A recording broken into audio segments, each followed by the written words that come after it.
जिस फल नू वंजे पहुँचे पानी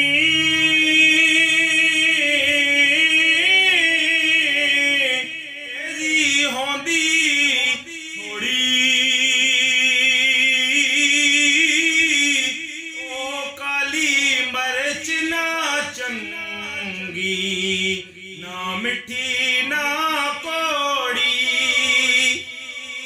टापू विच पंखी बोते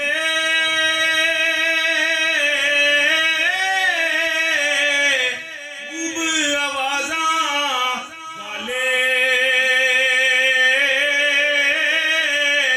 अंत शुमार ना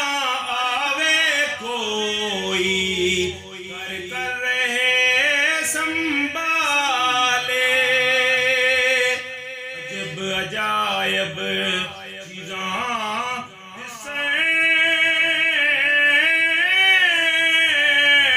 जित वाले नजर करेंदे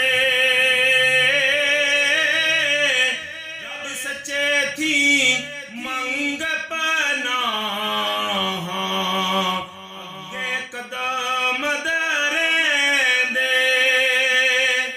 चमचीते निकले सग सारी कहने जिन्हानू जुम्बश शोर